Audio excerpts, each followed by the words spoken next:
That's what is good day to you, huh? Very good celebration for each of you. Acknowledging your quick breaths, acknowledging your love, your life, your peace. It is no accident that we are under Venus here in the star constellation. You know, dearest beings of light, as the next evolutionary step, you come to Egypt to pick yourselves back up again. You come to Egypt to acknowledge the dearest wisdom from the ancestors of your time, of all time on this planet. You come to Egypt to hear, feel, sense, touch, acknowledge your present and your past with the teachers of Horus, Hathor, Epheset, Osiris, Eset.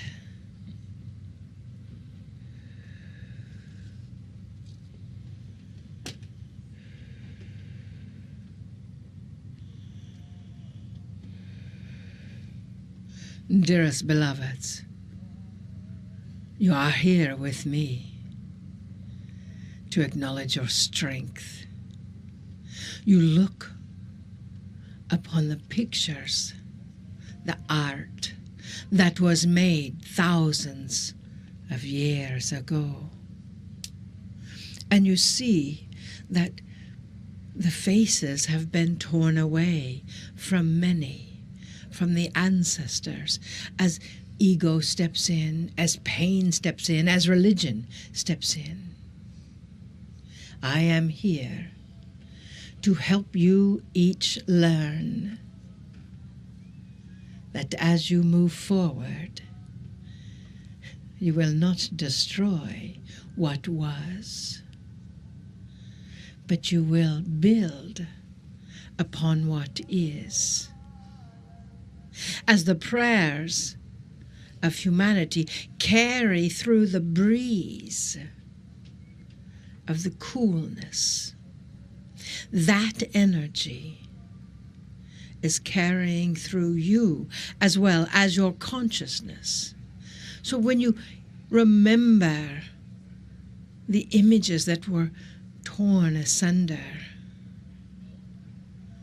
we ask you to acknowledge your consciousness not tearing asunder,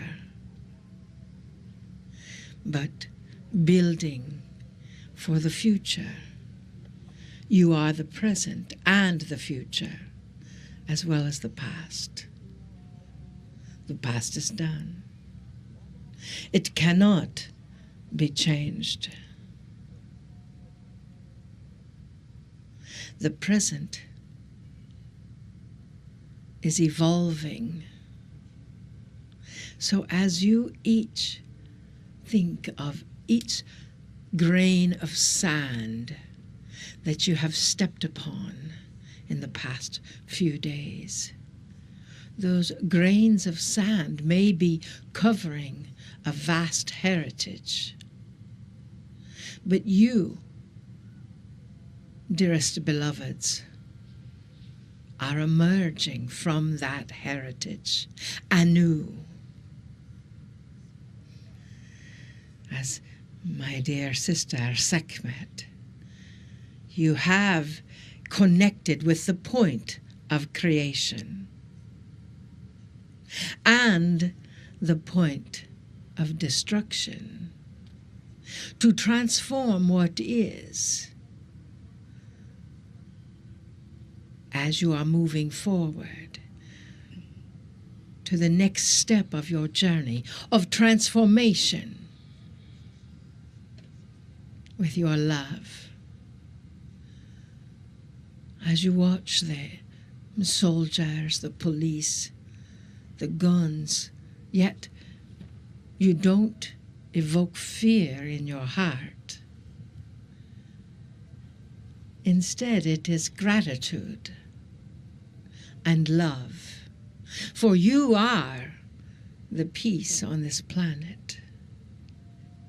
You are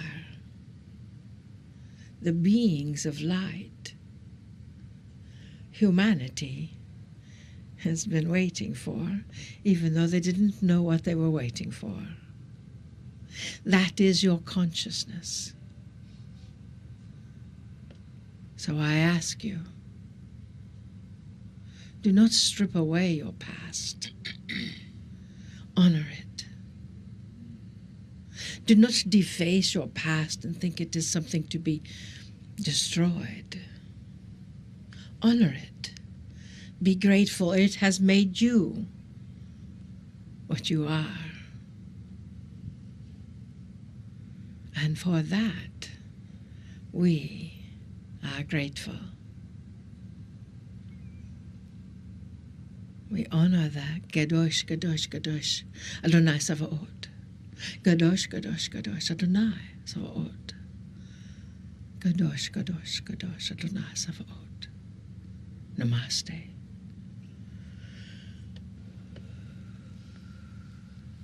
Greetings, dear ones. I'm Kryon of Magnetic Service. A very brief message follows. I have two things to tell you. This is the last night on the Nile. Therefore, you say goodbye to the river. There's many things that have been told about the river. Did anyone tell you it was alive? This would seem to be a metaphor, dear ones. What does the Nile represent? It represents all that is to the Egyptians. It is the life. It is the mother. And you're on it now. There's more than meets the eye here, dear ones. I've given you the phrase many times, may you always drink from the Nile. We explained what it meant. And again, we remind you of this, that the Nile is the creative energy for Egypt. And it is alive. If I told you that multidimensionally a great deal has been alive that you have seen so far, would you understand me? That's the first thing.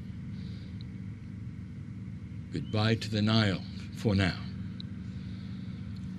The second thing is more profound, and it is controversial, as many things I tell you are.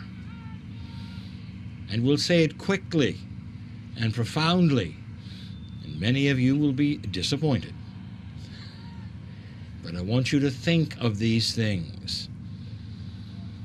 Dear ones, when you went to Karnak and you went into the little room that was dark,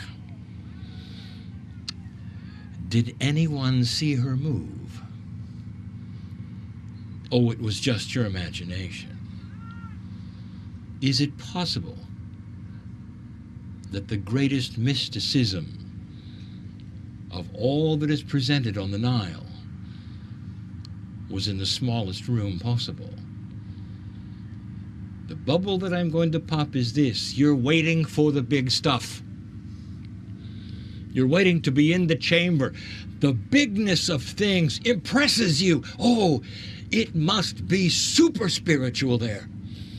There must be great mysticism. There are things to do there. There's things to feel. I'll tell you this: the most profound mysticism in this place is in a room that is dark. Only a few people at a time can go into. And you've already experienced it.